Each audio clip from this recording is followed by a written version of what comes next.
ये कहानी है एक छोटे से गांव की। रामपुर। सितंबर का महीना था। रामपुर में मानसून ने दस्तक दे चुका था। गांव में आज सुबह से ही बारिश हो रही थी। उस बारिश के बीच रमेश और उसकी पत्नी सीमा शहर से गांव लौट रहा था। देखिए रमेश जी, कितनी अच्छी बारिश हो रही है हमारे गांव में। इस बार की मानसून तो बहुत अच्छे से कटेगा। हाँ सीमा, शहर में तो बस धुआं ही धुआं था। यहाँ सब कुछ ताजा है, बस अब कोई काम धंधा मिल जाए। भगवान आपको कोई ना कोई काम धंधा दिला दे तो बाकी जीवन हम दोनों गांव में ही अच्छे से रह पाएंगे। ऐसे ही बातें करते हुए दोनों अपनी घर में आ जाते हैं। कुछ ही दिनों में मौसम कितना बदल गया है। बारिश का मौसम शुरू हो गया। हाँ, आपने सही कहा। बारिश का मौसम सुहाना जरूर है, लेकिन हमारे पास सिर्फ 3-4 दिन का ही राशन का सामान है। अब आप यहाँ काम क्या करेंगे? हाँ सीमा, तुमने सही कहा। मुझे कुछ ना कुछ तो करना पड़ेगा। इस बारिश में तो खेती करना भी संभव नहीं है, और हमारे गांव में तो कहीं ठेला लगाने के लिए भी अच्छी जगह नहीं है। आप गांव में अपनी दोस्तों से पूछताछ करिए, शायद कोई काम मिल जाए। तुमने ठीक कहा। बहुत दिन हो गया गांव में किसी से मिला भी नहीं हूं। सब लोग मुझे देखकर खुश हो जाएंगे। इसी बहाने में कुछ काम भी पता कर लूंगा और सबसे मिल भी लूंगा। ये कहकर रमेश बारिश में ही गांव में अपने दोस्तों से मिलने निकल जाता है। उधर गांव के लोग रामू चाचा, भोला और मुकेश राजू के दुकान पर बैठ के बारिश का आनंद ले रहे थे। तभी रमेश वहां आ पहुंचता है। अरे तुम सभी यही बैठे हो। तुम सब एक साथ कितने दिन बाद मिले हो? रमेश, तू कितने दिन बाद दिखा है? कैसा है? गांव कब वापस आया? मैं तो आज ही आया हूं। तुम सब लोग एक साथ यहाँ कैसे? हम तो यहाँ बारिश में चाय पीने के लिए आए थे। अब तू भी आ गया। अब बातें करने में मजा आएगा। और सुना, क्या हाल है? और तो सब ठीक है। वैसे मुझे काम की तलाश है। इतने समय से गांव में नहीं था, तो खेत भी खाली पड़ा है, और ऐसे बारिश में तो फसल भी नहीं लगा सकता। अब तो कुछ काम ही करना होगा।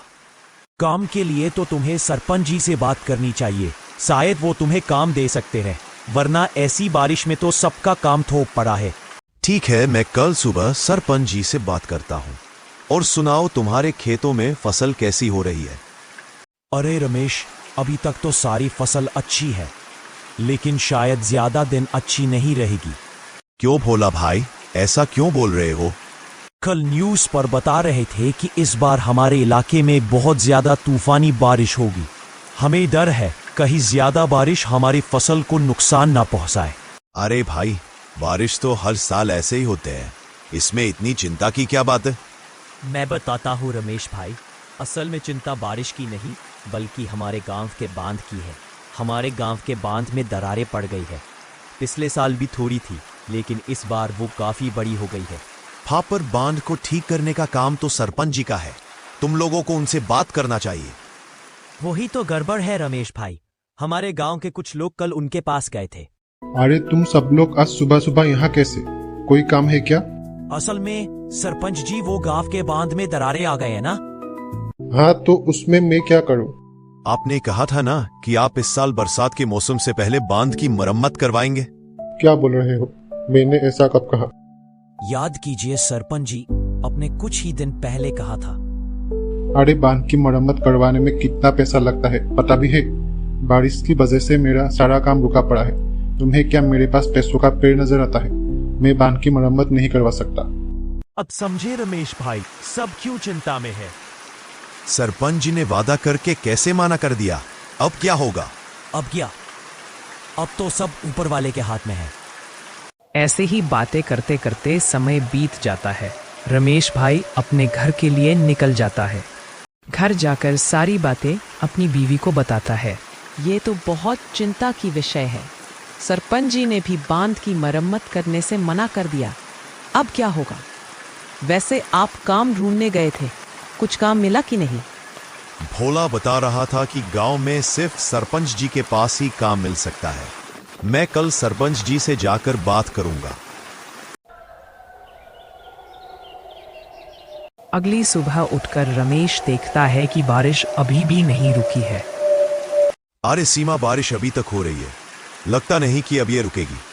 चलो अब मैं बाहर जाकर बाकी सबसे मिलता हूँ और वहीं से मैं सरपंच जी से मिलने के लिए निकल जाऊंगा। बाहर तो बहुत बारिश हो रही है, संभाल कर जाइएगा। ठीक है सीमा, तुम इतनी चिंता मत करो, मैं जल्द ही घर आ जाऊंगा। आज सुबह से ही सभी लोग राजू के दुकान पर इकट्ठा हुए थे। तभी रमेश वहां पहुंचता है। अरे भाइयों, बांध की क्या खबर मिली है? सब ठीक तो है ना? बारिश तो रुकने का नाम ही नहीं ले रही है। हाँ रमेश भाई, सब लोग बारिश को लेकर बहुत चिंता में आ गए हैं। लगता नहीं है कि ये बारिश रुकेगी। और आज ही कुछ लोग बांध देखने गए थे। अभी तक तो सब ठीक है, पर आगे कब तक ठीक रहेगा कुछ पता नहीं। अब जो होगा देखा जाएगा। अच्छा, अब मैं चलता हूँ, मुझे सरपंच जी के पास काम के बारे में पता करने जाना है। ऐसा कहकर रमेश बारिश में ही वहां से सरपंच जी के घर जाने के लिए निकल जाता है। अरे आओ रमेश भाई, कितने दिनों बाद देखा है तुम्हें। गांव वापस कब आए? बस कल ही आया था सरपंच जी। और सुनाओ रमेश भाई, यहाँ कैसे आना हुआ? जी, मुझे काम की तलाश थी। जब मैं कल अपने दोस्तों से मिला था तो उन्होंने बताया कि ऐसी बारिश में तो सिर्फ आपके ही पास काम मिल सकता है। अच्छा, तो तुम काम के लिए यहाँ आए हो, लेकिन बारिश का असर जैसे और लोगों के काम पर पड़ा है, ऐसे ही मेरे काम पर भी पड़ा है। ऐसी बारिश में सारा काम रुका हुआ है। मैं अभी तुम्हें काम पर नहीं रख सकता। सरपंच जी, ऐसा मत कहिए, आप ही मेरी आखिरी उम्मीद हो। रमेश की 1000 कोशिशों के बाद भी उसे काम नहीं मिलता है और वो निराश होकर वहां से चला जाता है। अरे रमेश भाई, क्या हुआ? बड़े निराश लग रहे हो। हाँ भोला भाई, सरपंच जी ने कहा कि बारिश के कारण उनके पास अभी मुझे देने के लिए कोई काम नहीं है। चिंता मत करो रमेश भाई, कोई ना कोई रास्ता जरूर निकलेगा। तभी बारिश में एक आदमी उन लोगों के पास आता है। अरे रामू चाचा, गांव के बांध से पानी रिसना शुरू हो गया है। थोड़ी ही देर में पानी गांव में घुसने लगेगा और हो सकता है कि बांध टूट भी जाए। सभी लोग ये बात सुनकर बहुत चिंता में आ जाता है। जिसका डर था वही हुआ। अब हमें क्या करना चाहिए रामू चाचा? करना क्या है? अब हम सभी लोगों को गांव को जितना जल्दी हो सके खाली करना होगा। इसी में हम सबकी भलाई है। ठीक है रामू चाचा, लेकिन हम सब गांव को छोड़कर कहाँ जाएंगे? हमें अब जंगल की तरफ ही जाना होगा। इसके अलावा हम कर भी क्या सकते हैं? सभी लोग जंगल की ओर जाने लगता है। रमेश अपनी पत्नी सीमा को साथ लेने के लिए अपने घर जाने लगता है। सीमा, गांव के बांध से पानी रिसने लगा है। हो सकता है कि बांध टूट भी जाए। हमें जल्दी से जंगल की ओर जाना होगा। गांव के सभी लोग जंगल में ही जा रहे हैं। दोनों फटाफट जंगल की ओर निकल जाते हैं। सभी लोग जैसे ही जंगल में पहुंचता है तभी बांध टूट जाता है और पूरे गांव में पानी भर जाता है। चारों तरफ सिर्फ पानी ही पानी होता है। लोगों के घर, खेत सब पानी में डूब जाते हैं और उधर सरपंच जी अपने घर को पक्का और मजबूत समझकर उसी में रहता है। अरे ये बाढ़ मेरा कुछ नहीं बिगाड़ पाएगी। इतनी सी बारिश से मेरे घर को कुछ नहीं होगा। लेकिन बारिश को कुछ और ही मंजूर था। बारिश इतनी ही तेजी से लगातार होती रहती है और कुछ ही देर में सरपंच जी के घर में भी पानी भरने लगता है। अरे मेरे घर में भी पानी भरने लगा। ऐसा कैसे हो सकता है? अब मेरे घर का क्या होगा? मेरे सामान का क्या होगा? ऐसा कहकर सरपंच घर से बाहर निकल आता है। अपने ही घर को डूबता देख सरपंच की अपनी किए पर पछतावा होता है। मुझसे बहुत बड़ी भूल हो गई। मैंने बांध को ठीक नहीं करके गांव वालों के साथ बहुत गलत किया। शायद इसीलिए ऊपर वाला भी मुझसे नाराज है। मुझे सभी गांव वालों से माफी मांगनी चाहिए। सरपंच तुरंत गांव वालों से माफी मांगने के लिए निकल जाता है। उधर सभी लोग ऐसी बारिश में जंगल में पेड़ों के नीचे खुद को बारिश से बचाए हुए खड़े होते हैं। तभी वहां सरपंच जी आ पहुंचता है। अरे सरपंच जी, आप ऐसी बारिश में अपना पक्का घर छोड़कर यहाँ कैसे आ गए? मुझसे बहुत बड़ी भूल हो गई भाइयों। मुझे बांध की मरम्मत समय पर करा लेनी चाहिए थी। मेरा घर भी इस बाढ़ में डूब गया है। मुझे ऐसा नहीं करना चाहिए था। मुझे माफ कर दो। ठीक है सरपंच जी, आपको अपने किए पर पछतावा है, यही सबसे बड़ी बात है। आप भी यहाँ हमारे साथ ही रहिए। शुक्रिया भाइयों। मैं वादा करता हूँ बारिश उठते ही मैं बांध को ठीक करवाऊंगा और जिसको भी दोबारा फसल लगाने के लिए पैसों की जरूरत होगी उन्हें पैसे मैं दूंगा। ऐसे ही वो दिन बीत जाता है और अगले दिन बारिश भी रुक जाती है।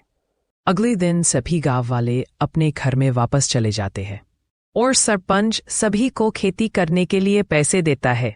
सभी लोग फिर से खेती करते हैं और सुकून से अपने गांव में रहता है।